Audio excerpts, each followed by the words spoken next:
everyone, and welcome back to Sound Equals Concept Remastered Live. With me, Alex, hello, where we will be remastering Sound Equals Concept Live. Today, we're working on Cave Theme, which is the third track of Sound Equals Concept 1. Last week, we worked on Journey Theme. Hello to everyone who was there last time, and welcome to everyone who's here for the first time. Let's pop right into Logic, which is where we'll be remastering, and I am not getting Logic on screen, which is a small issue. Let's see if I can fix it.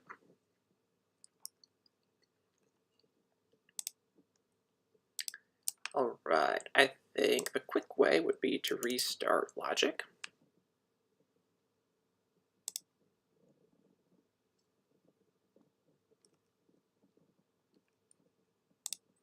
I have to do this in a specific order, and I may have done it out of order.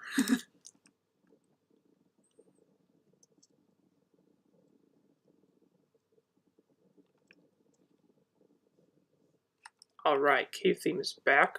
Let's see if we have output. Nothing. Sweet. Let's see if we can refresh this.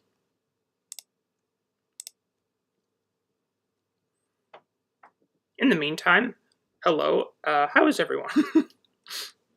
Let me know. I'll just be working on this for a moment.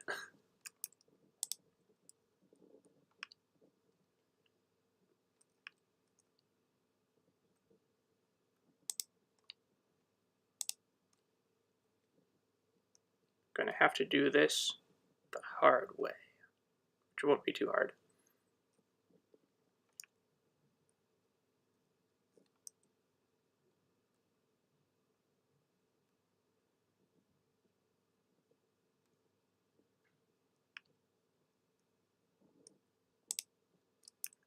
Screen capture.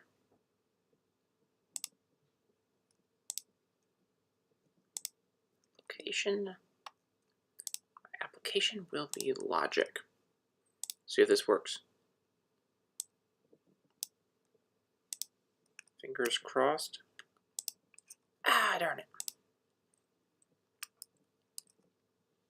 Gonna try it again.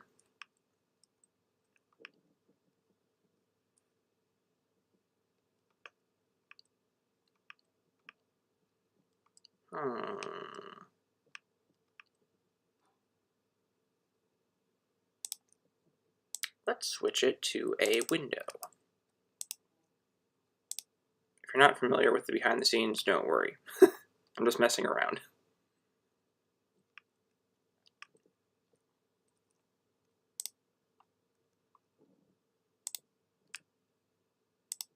Ah!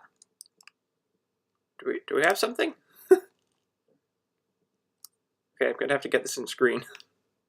You're seeing all of the behind the scenes right now, so enjoy it if you're into that kind of thing. Otherwise, it'll be back to being professional in just a moment.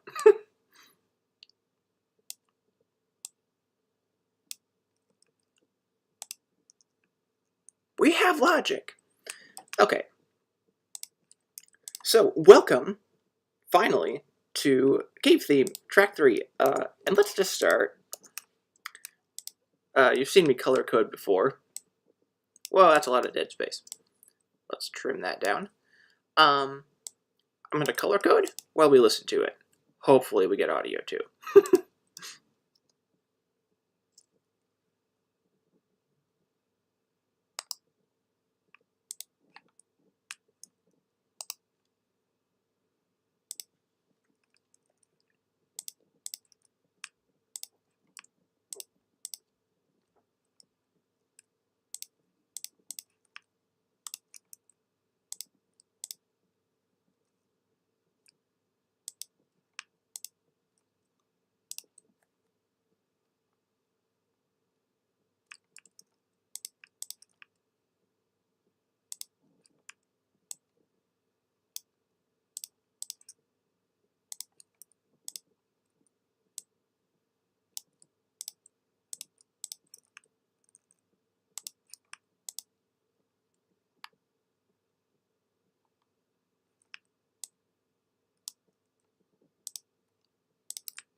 This just in.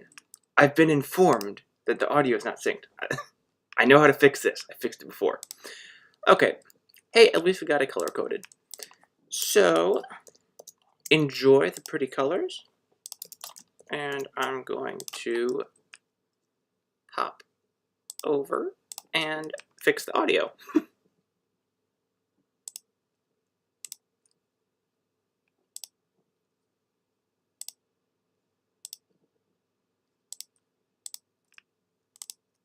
I don't want a microphone. I already have a microphone, I hope. I hope you can hear me at least. Let's see. Gotta remember how to do this. Audio capture. Okay, and we're looking for application, logic, and we'll get rid of that one. And remember to turn it to the right volume so we don't blast yours out. Okay, is the audio better? Let's see.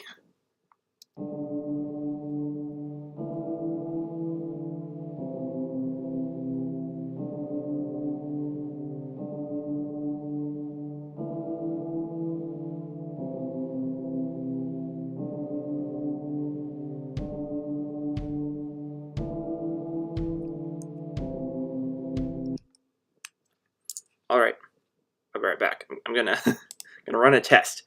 AFK time.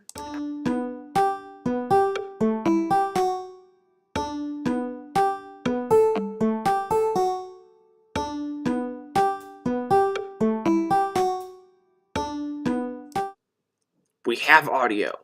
Success.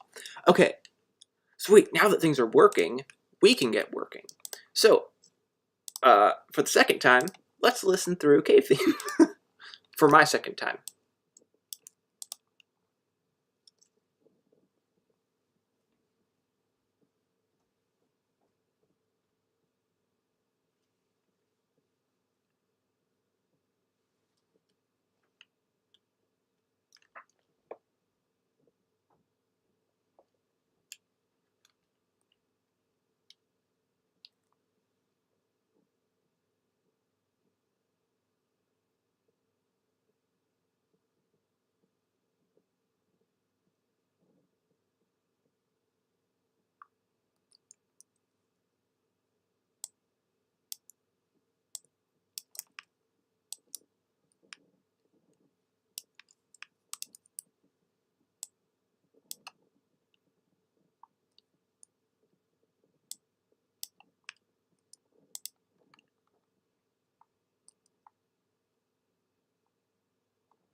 See your screen right now on tracks.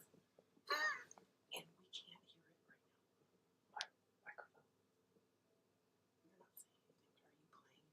I can't hear your song. We couldn't. This just in. Still no audio. Okay, so let's do a new input. Oh. Didn't switch. Hey, but it works now. Sweet. Third time.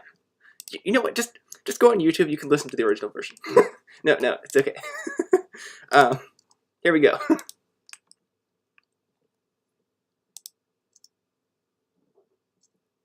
Fingers crossed.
that's Cave Theme.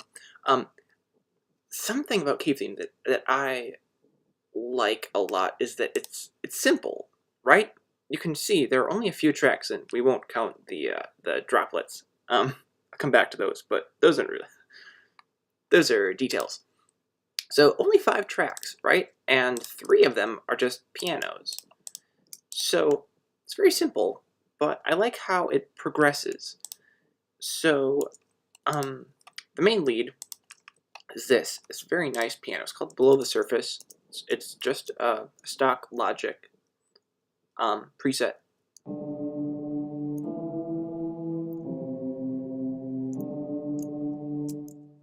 Right? And it's a really simple part, almost too simple for this introduction, but I like the texture. I think that the texture takes the forefront. I like how it builds, right? It goes into this actual riff here.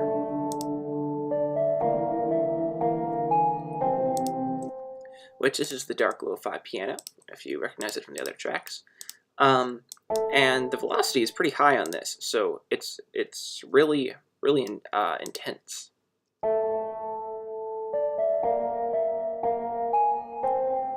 And clearly you can see it's very high up and very reverby. Some cool EQ cuts on this dark lo-fi piano that are built in. So let's just take a quick, oh, yeah, the whole thing builds, right, the drum part speeds up in this part, it goes into the fill, and then it all builds toward this riff at the end, which I think is kind of the main point of the song.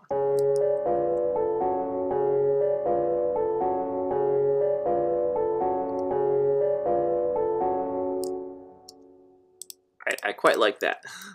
So let's see what's going on harmonically. So the first thing I see, I probably wrote this in C major. I'm hearing it as more of a Dorian sound, as far as I can tell. D, like a 1, 2, flat 7, 1.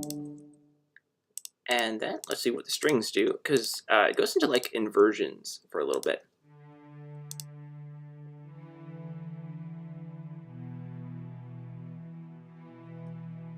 Right, so that's adding some harmony to it. The piano adds to this piano, which is very low. So that's a little more texture. And then our keys come in doing, yeah, there's our D Dorian chord. There's our 2 chord.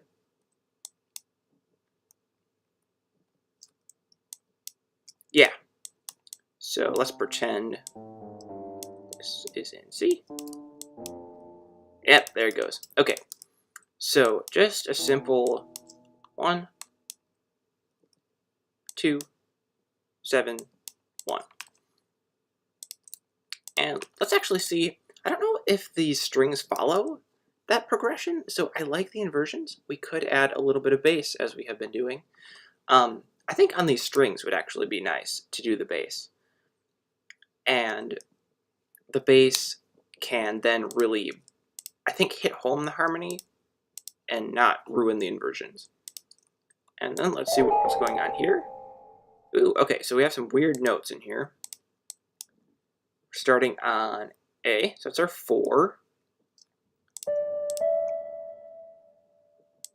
And it goes up to an odd one, which is so this is moving out of Dorian and into natural minor. So what would that be? Yeah, that's just borrowing. That's kind of a weird chord, because that's that would be our tritone compared to our 1. If I'm not mistaken. Could be. And then we have throwing in another odd one. So now we're kind of in almost like a melodic minor motion, which that's interesting. I didn't know that. Yeah, and then just C power chord. So that's cool. And do we have any other random notes in there? Yeah, okay, it looks like it's in order there. It helps to understand the harmony before we get into things so we know how everything lines up. And then, oh my. Let's see what's going on here. So we're going to ignore the in-between notes for now. So that is a C sharp. And then we go to a tritone. Sweet, so that would be kind of like a diminished chord. And then we have a 3 chord. Nope, a 2 chord in Dorian.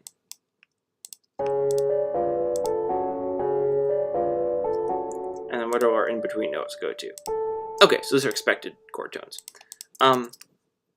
Nice. So there's some interesting harmonic stuff going on. I think that's what keeps this simple thing working. And I think the other detail that I think is interesting is I mentioned that I brought in some sound effects from every once in a while. So it's just a simple thing, but these are audio clips just off a free sounds website. And it's drops in a cave of drops of water. So kind of a nice ambience, and I chopped it up so that it would hit with the beats kind of nicely for this calmer part. So I think this whole thing feels very spacious to me, and I think we should embellish that, and I think that'll come a lot with adding width in the arrangement. But as we did last time, let's turn these drums up a little bit.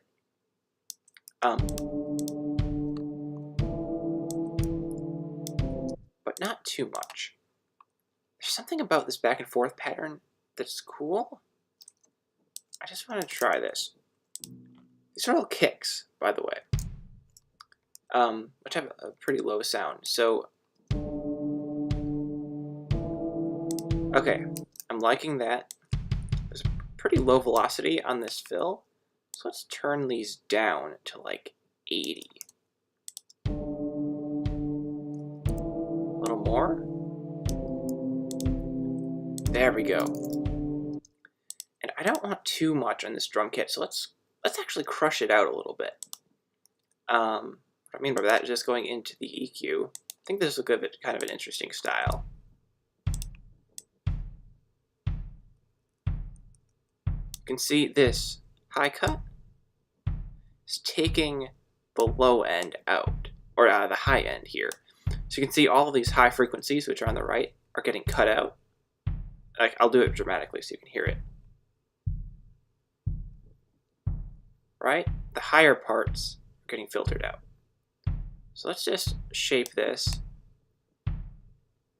It's kind of that boxy sound. Let's make sure our fill sounds okay. Okay, sounds fine. Let's cut the bottom too.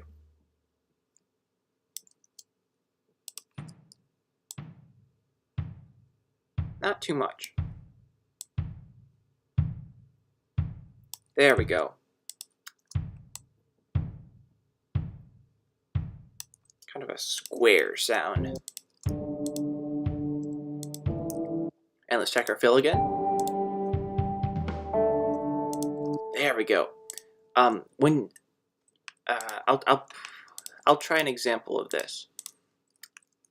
Actually, I won't, because these are tough instruments to work with for this. But usually, if you ever hear in a part where in a song where things stylistically sound kind of like they're on the radio, like more than they normally would, you can get that. Just cut the bottom really high, cut the top really low, so it has a really narrow field. The reason you hear it, that you get kind of like that thin radio sound from it, is because those low and high frequencies, mostly the low frequencies, really get eaten up by ambient noise. So say it's a car radio, the road sounds will really mix in with the low end, so you can only hear the middle. So if you manually cut this bottom really high, top really low, for that narrow range, just like right in here, it'll start to sound like the radio. So it's a fun trick. I used that on one of these. I don't remember which one now. It's just a fun fact. So this part, for sure, no bass. But let's pop in. I don't want to mess with these strings because I like how they sound already. Let's turn them up a little bit though. They're a little bit low in the mix. I want to turn the volume up and the velocity down. That gives it a little more contour, I think.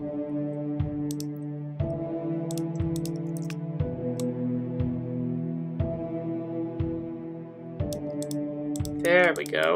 Now let's see if this last one needs it.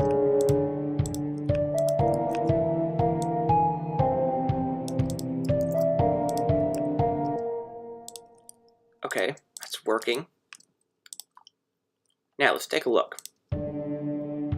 Usually you want things like kicks right in the middle. I also really like my snare right in the middle. It weirds me out if the snare is like panned a weird way most of the time. So we'll keep the drums in the middle.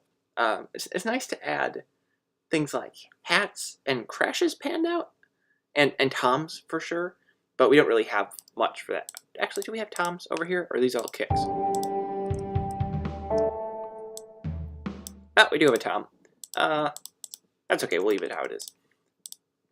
Basically, those are nice to pan out. I think it would be really nice if we pan out some of these elements. I think this piano should stay centered, so it widens as it goes. So it starts basically like that. This could even be a little bit wider. So how we would do that, the simple way, is just spread it out like that, and then turn it down a little bit. So let's see how this sounds. Okay, now we're getting that width. That's what I was hoping for. And then I think these strings would be nice if they were really wide. Like, are we gonna put any other elements really wide? It's usually a good idea. You have different ranges. I prefer, just for my own simplicity of working on things, I usually do 60, and if I want a little bit more, I'll do like 15, 30, 45. I think for this one, we'll just do 20. We'll have center elements like the drums and the lead parts as 0. We'll do this piano at 20, so it's spread out a little bit. We'll do these at 60, and then in between, we will put this piano at 40. So those are basically finding space for each element. Now we're finally actually like doing some mixing stuff. I think this would count as mixing. It's obviously a little bit messy in how you define things, but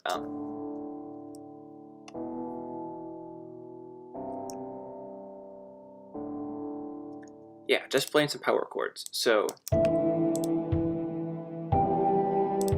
oh, and this pattern changes.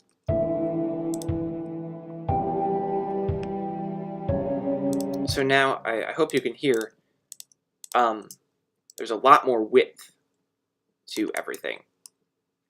These strings are a little bit loud, but they're panned out a lot, so that's probably fine. Let's turn this piano down. Let's try 14. Oops.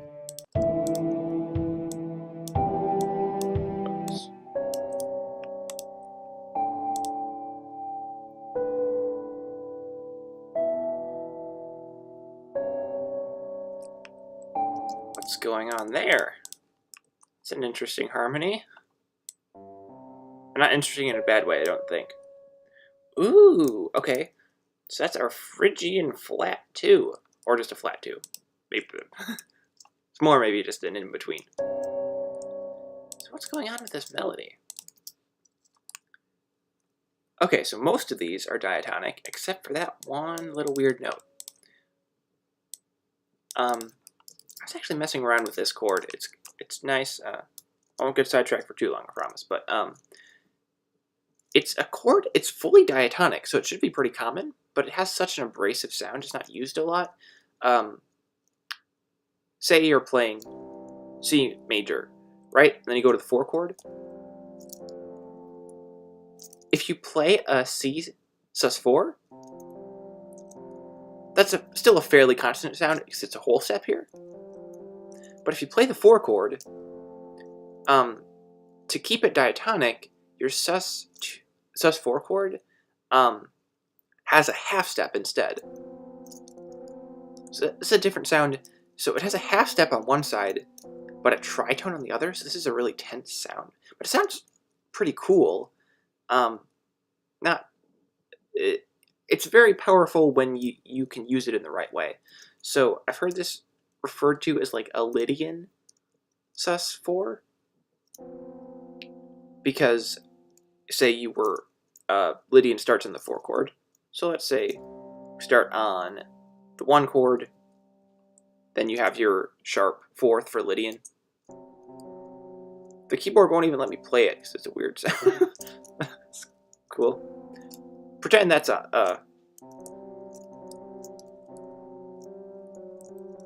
basically like that. We're basically doing the opposite here. So we have C, and then we're throwing in the Phrygian flat 2. Normally in minor, you'd have that, and then Phrygian,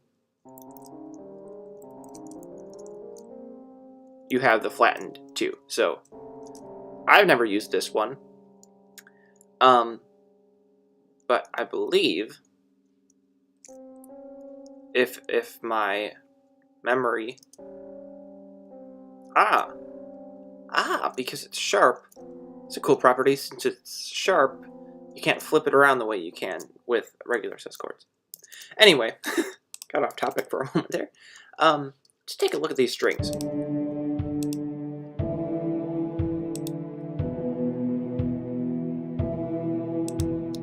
Seems good.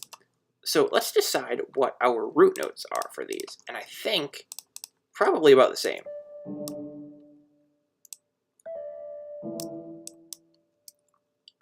Yeah, so we're just playing single notes right now. I think it changes at this moment. It does not. That's where it changes. So now we're playing chords, which means we have bass notes that are very easy to pull. So let's just put these on the strings, and then put them down the octave.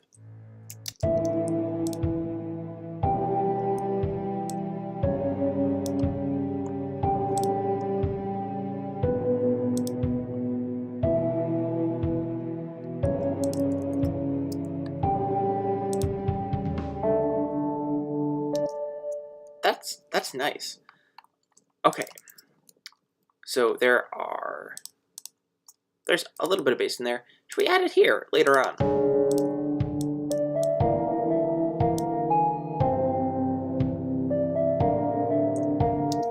I have an idea. So they're still centered, so they're a little bit thinner.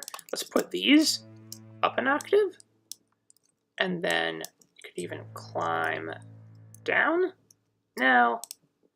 I could start higher up. That's a weird jump. You know, we could add some tension here. I think we're playing an A chord. Are we? Let's check. I may have made a mistake, because these are inverted.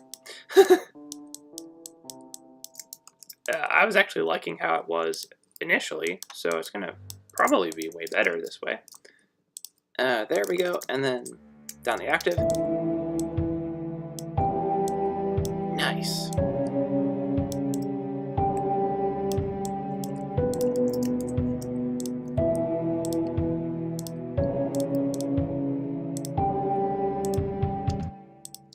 I want to invert this one. So high up.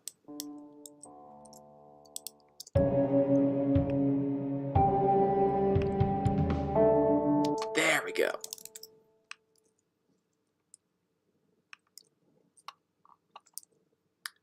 Okay. This is flattening out the kick drum, which is something I was not intending. So I want to sidechain it. I figured out how to do that finally, and I don't want to do that because that would just be too much. So let's just put it up. And let's see.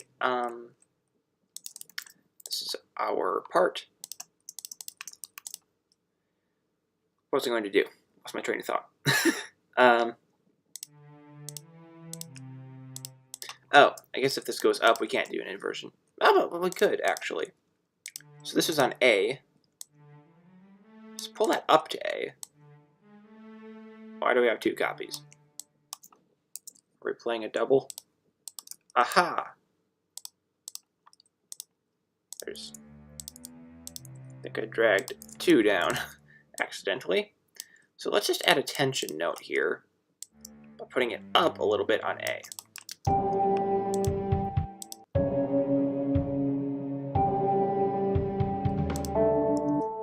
Okay, there we go. And then let's grab this, bring it up. Now those match. How low is this? Should we push it down? Too low.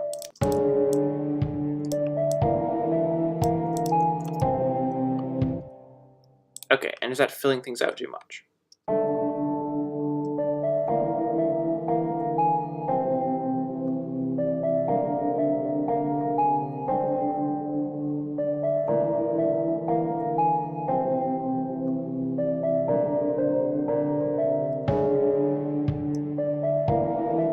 It shouldn't come in yet.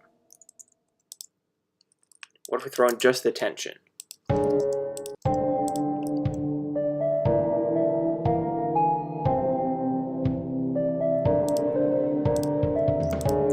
Now, there we go. That's doing something. Let's try these.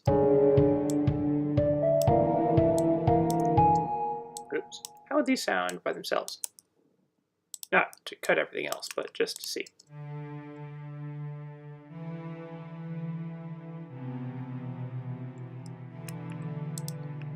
I don't think these fit here, but that's okay.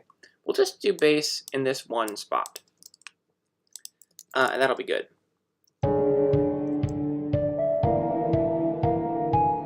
Now our kick is actually the bass. And since it's not really a tonal kick in any way, we flattened out, I think, anywhere that we'd really have a high end. We can just go with it what inversion shows up in the chords. And, you know, I'll just be okay with that. And should we do the inversion here?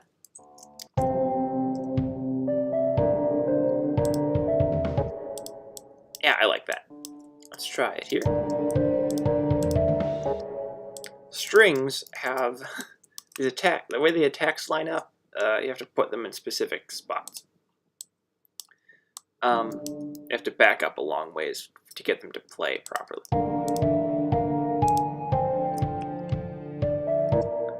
I'm actually going to go in and join some of these long notes. It's nice to voice lead strings, which just means putting them in the arrangement that would be most comfortable for a string player. And obviously you can do it more stylistically too. But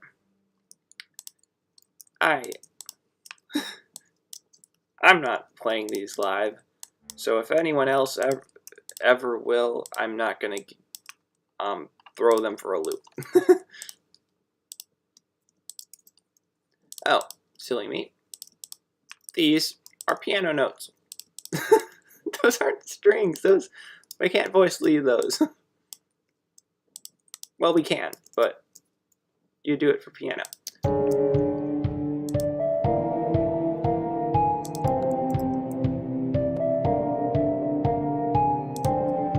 hearing a weird note in there.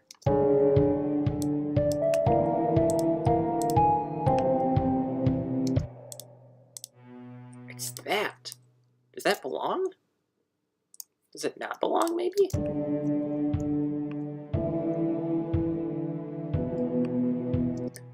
Ah, it belongs with this line, but we're playing this line. So we're going to need a new string part. Dare I try? They have an idea. I'm going to grab this, put it on our bass strings, and since our instrument can be whatever register we want, push it up, not that far. Let's have it play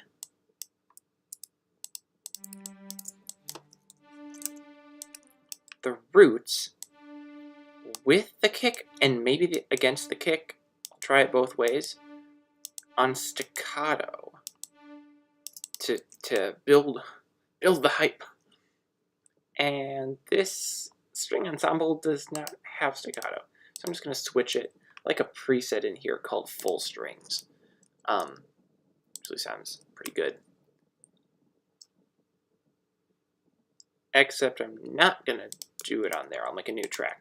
So we don't mess with that part. String ensemble is pretty nice. That's a more of a default one. These are all defaults, I guess. But I like both of them. I've been using full strings more often. Nope. There we go. Okay, full strings. What I really like in here is there are all of these different settings. There's actually a different one that has even more settings, I think. But you can have pizzicato. That's one of my favorites. It's when you pluck the string, and tremolo is fun. That's better on longer ones, but staccato is pretty nice too. Now let's see if this is weird. Ooh, I like it, but it's not right yet. It has potential.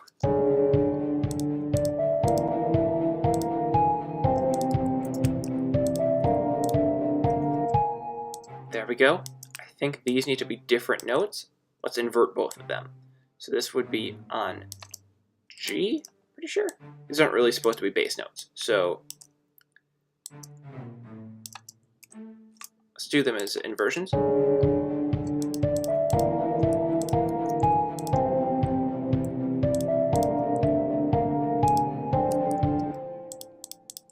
There we go. Now we're getting somewhere. I think a weird part of this that I quite like, there's just one snare on the downbeat right when the drums come in. It's very alarming to me. When there are no drums. Right? It's kind of unsettling. I like it. Should we do one in the middle? Because this isn't a repeat. Should we just do one to keep it special? Or...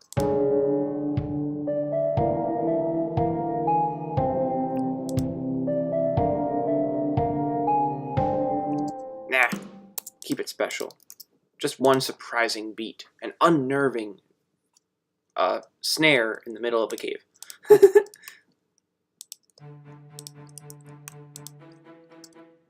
Okay, and then this string part, adding elements that aren't supposed to fit together sometimes works. You could not guarantee that it will work. This is one time that it did not work. So let's redo this. And we're actually not playing a note at one spot on here, which is okay, but I think there's potential to add another note.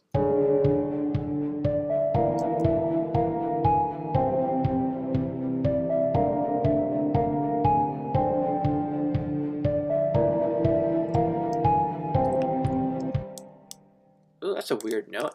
So let's see. I need to isolate these. There's so much reverb on here that I'm not hearing the elements together.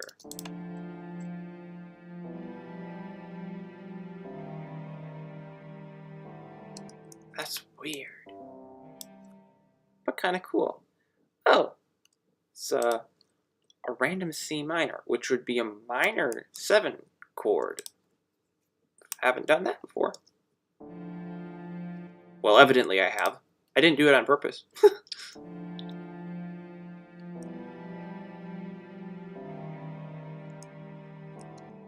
Is this what makes it minor? It does. Okay, it's the third. It makes it minor. What if we change it up and just move it somewhere else?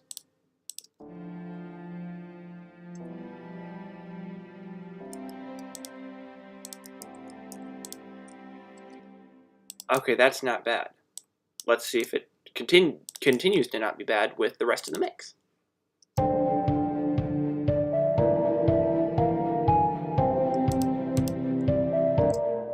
It's too high.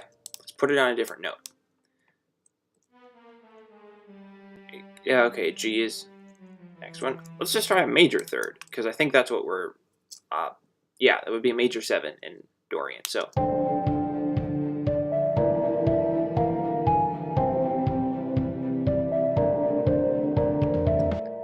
Okay, and then I want this last chord to feel like devastating. So what are we playing here to begin with?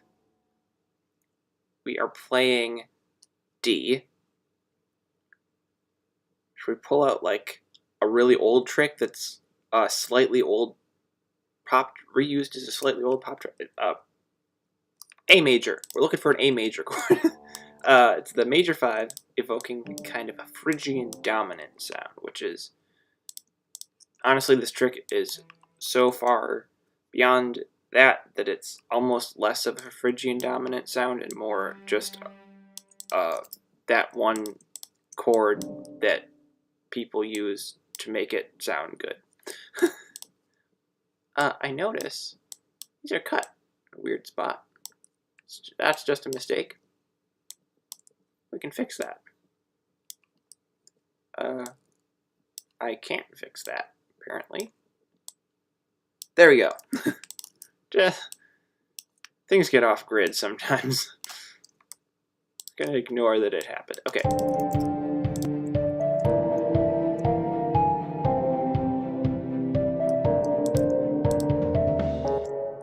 Okay, we lost a lot of steam on these strings because I think we're missing steam over here.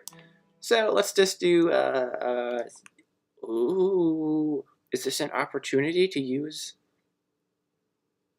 a minor major 7 in the wild? No, that would just be a minor 7. Nope, it's major. Oh no, it's gonna be a dominant. I'm not a big fan of dominant chords. That would be like...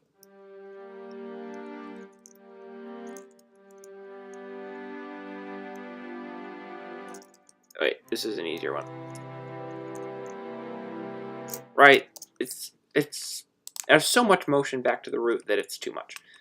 So let's rethink this. What if we do a major? Okay, that. Well, major 3.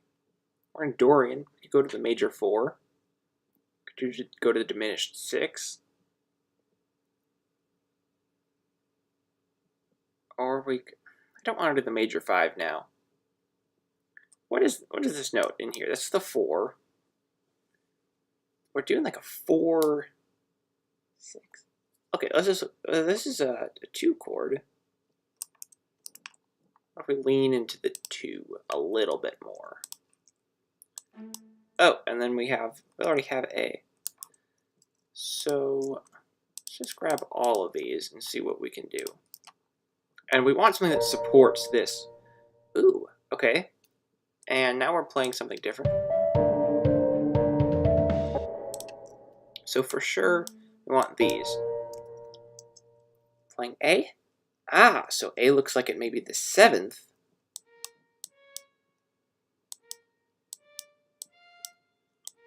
Let's go all out and go to Endorian. This would be the it's just swapping out the tritone actually. So that's a pretty expected thing to do. If you go to the tritone of the diatonic scale, you just replace it with something that's kind of similar, because it's much more common if you go to the tritone note to replace it with a flat 7 or a sharp 5th 7, or a normal 7 but sharpen the 5th so it's not diminished, than to stick with the diminished, because the diminished is a weird spot to go. Okay, so what were we going to do? Gotta remind myself. Stay on track. Let's cut oh. Okay, so we just cut one of these. But then we lose steam. So let's keep these lengthened. Chop them there. And just pitch them down a half step. Or a whole step. And then we'll take these. Chop them there. Oh no. These are still... Oh, no, it's okay. This one sustains, And this note, let's just make sure it's... Oh, okay, sorry, it's right in the right spot. And then what we're playing over here is... We can actually play the 7th. I was doing this with guitars before. Why not just leave that in? Then we just need a strong bass note. Which means this may not actually... Let's just see if it works.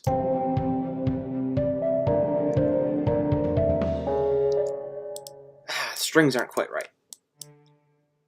So let's bring them down like that.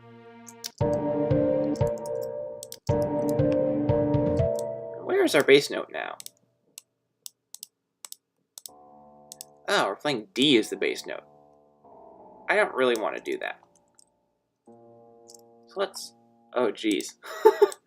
Oh! That's not quite right. That's a... It's a very tense chord. What's going on here? Looks like we're playing some other stuff in here. So, where are we? So the C actually doesn't count, because that's just more of a sustained note. It does count. Oh. Not play. These are supposed to be flat. Now it's sounding a little better.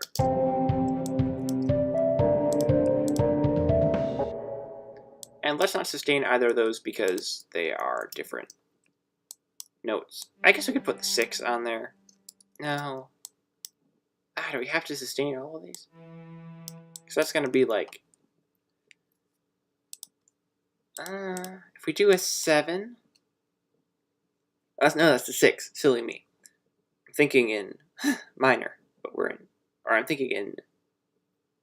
that would kind of be a borrowed minor and major in Dory. I'm not overcomplicating things in the slightest. That would be E. That would be a 2... 2 kind of has motion toward the root, but that's a pretty weak motion. Let's look at what would have motion toward this, because that's a half-step motion. So that would actually turn out pretty well. So let's think. Yeah, what if we just sustain this, and we'll do a flat 6, sus4, 7. Okay, we'll just go to the 7. Then it won't be so complicated. Or we'll just go to the root there. So we don't want to freak out whoever's listening. Oh, that actually doesn't sound too bad, though. So, I think that's going pretty well.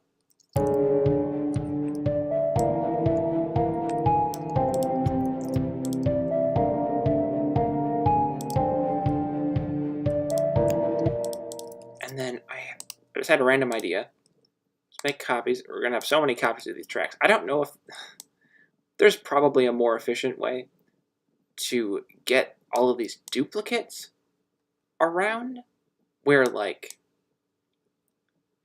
you can just pan things out, but I want very specific panning, and I want to do it quickly, so I'll do it probably not the best way. And it's going to be fine. The idea here is, those are kicks. Let's put those on toms. Gonna get... The thought here is basically doing elements that fade in on both sides, and they're going to be on toms. So let's look at this. I'm trying to conceptualize this. I'm going to get rid of the center crash. The one pan to the left. It's going to be a left crash. The one pan to the right. It's going to be a right crash. That'll fill it out. These are going to be nice and quiet, and then we'll automate it. And these are sitting on the 2 floor toms. So let's just throw all of these kicks. This is a copy onto this floor tom, and We'll delete those. And we're going to delete those. I want this fill to be a little bit larger, because I don't want the drums too loud, right?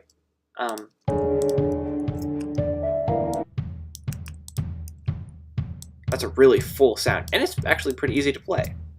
This is super easy to play.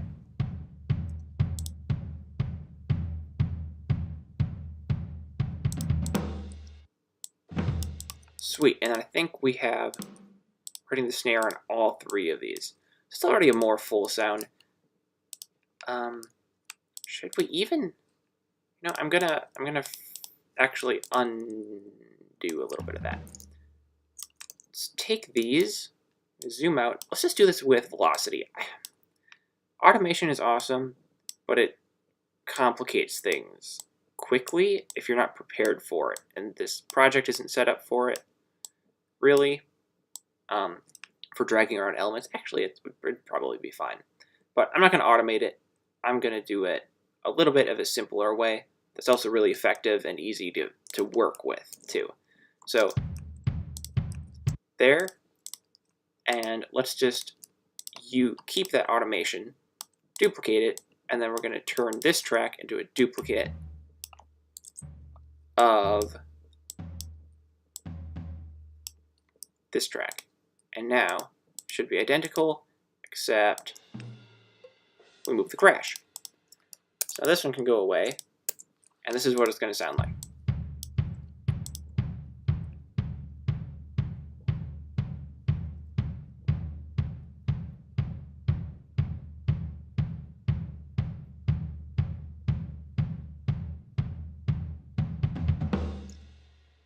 Sweet! I kind of want the crash to come in the last bar. I made this as not a very intentional thing. On a lot of sound equals concept, the crashes end up on the beat right before they would normally come, which is on the next beat. So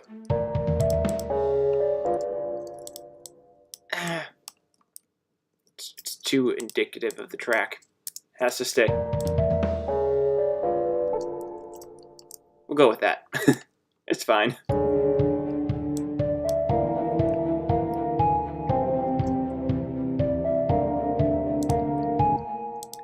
want to do something a little bit weird. I'm going to pull. I have on my own drum set. I have 3 toms. So I usually set that on F, A, and C, C being the high one. And then there are some in between for tone on here, but I usually just ignore those because what I've been working on recently, I'm hoping to record myself. Meaning that I just need to notate what I'm going to play. So let's see if this works. It may be too busy.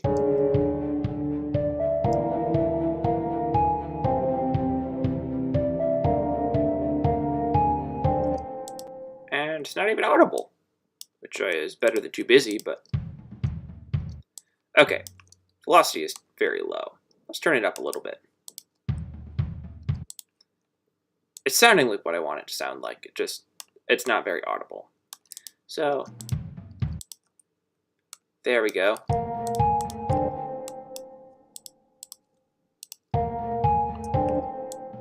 I want a little bit more. There's no kick under it. Kicks really bring out the thickness in toms. So it's panned out. Let's just crank it up. There we go.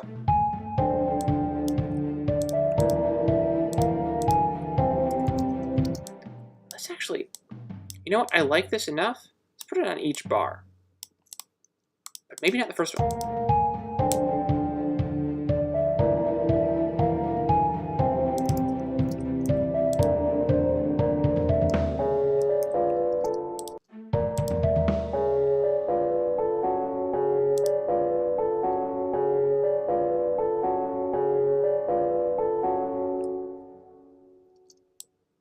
Sweet. Okay, let's see. So So we had some technical difficulties. I'll work a little bit longer because of that. We got to start it a little bit slowly. So these are very quiet. I want these panned out. I think, what are we working with? Okay, so this whole spot is pretty narrow. Let's actually turn these up pretty loud. And then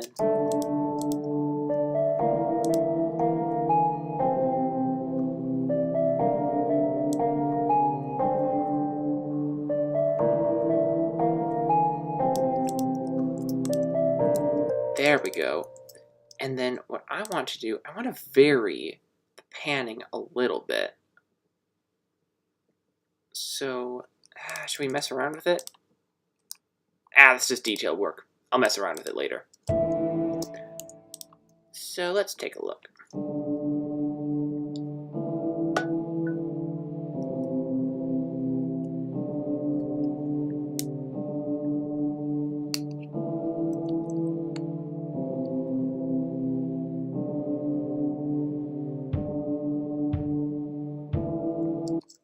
Basically, every time I say take a look, I mean take a listen. Just for clarity's sake.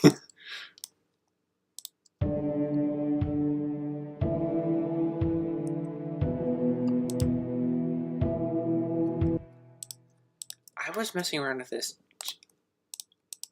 on a different track.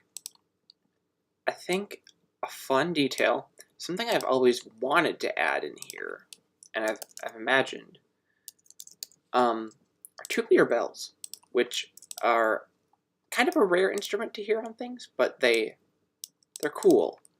That's not the sound. Like that, and then we're going to turn them way down, so they should kind of just mesh, ideally.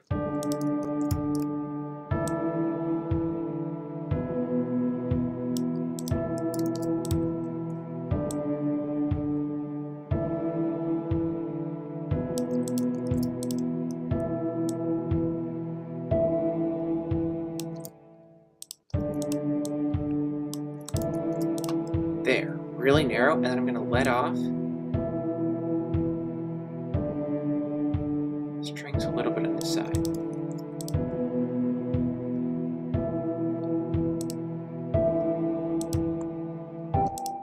And I want actually to turn the velocity down to maybe like 80, and then the first run of them would be even lower.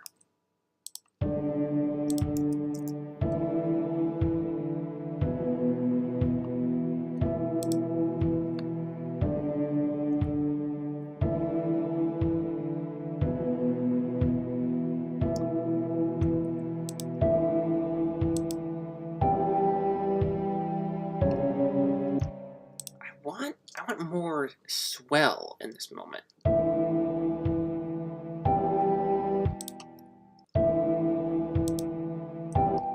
What if this piano went more in, like, I want some more space.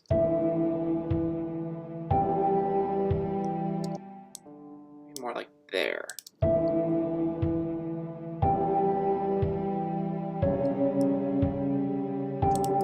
There we go.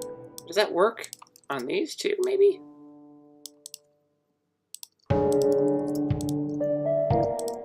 What's going on there? It's a weird harmony. Oh my. Yeah, so that's like 2 chords a half step apart. 2 chords a half step apart played on top of one another. We're gonna run with it. Oh, hello. You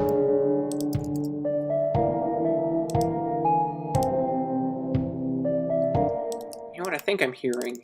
So I want them to cut off right before the next kick to give it a little bit of rhythm without the drums having to change. And I'm hearing this. I want that kick to be like startling. Like frightening. There we go.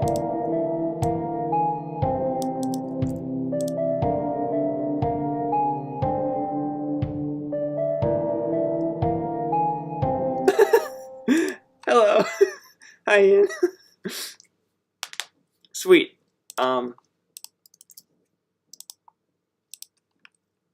We're just wrapping up actually. I think this is pretty solid overall. As I've said, oh, you know what? We have pan drums. Now we can put this fill panned out, and we're gonna duplicate this so it feels a little bit more full. We're gonna keep the kick centered, or actually gonna pan both. That's too shallow. There we go. And then let's keep most of the kicks. I'm gonna start on the left. Let's do a tom there. We're gonna get rid of those. Oh, yeah, we'll get rid of that. Then we're gonna do this bottom tom there on the other side. I think. Yeah, that's how it's supposed to build.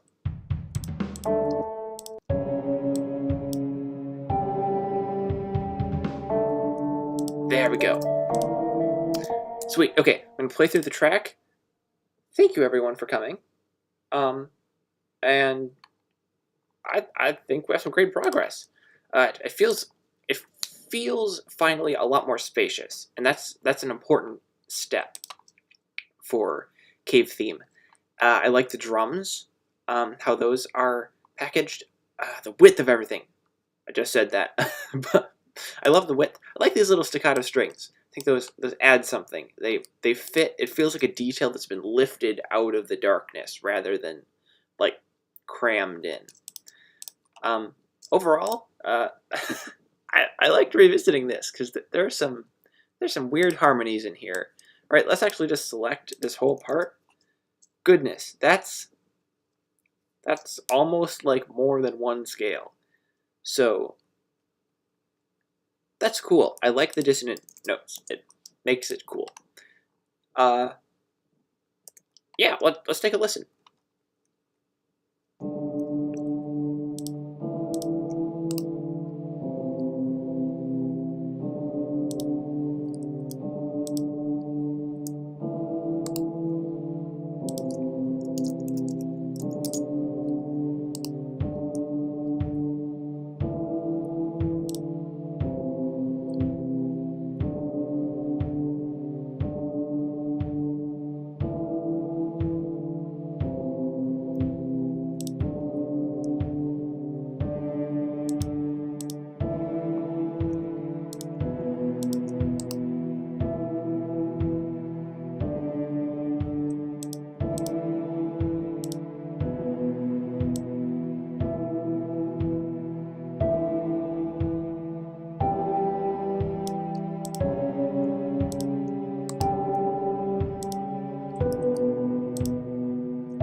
Oh, that's a good point. It's actually funny. I wrote this before I ever listened to soundtracks for the land, which, but I can hear it too. It has this piano part is has a cool tone. I've been drawn to it for a while. I don't know if I can use it after Cave Theme because it feels like it is cave theme. That the whole track is kind of built around the sound of this weird old piano. Cool to have found it. So yeah, there's cave theme. I was messing around a little bit with stuff. I just put things in groups, and I noticed that the string ensemble comes in pretty suddenly, so I did the same velocity trick. Now it should build.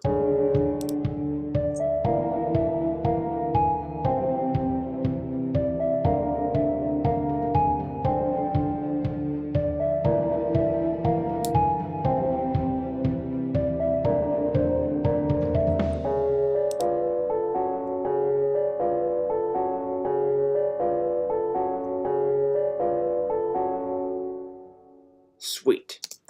Thank you everyone for coming. Yeah, thank you. Let me know if you have any questions. I'll be around, and otherwise, thanks for coming, and I'll see you next week for the next track. If you have listened to Sound Equals Concept before, you will know that it is Night and Camp theme, which has more going on, and honestly, I think the mix is pretty good. So we can take a look and see. I think it could definitely use panning, and it could use the same sort of touch of ambience we added to Cave Theme today. That width and that texture. So messing around with that, I think, will be fun. Thank you. Thank you. Thank you, everyone, for coming. Have a nice night, and see you next week.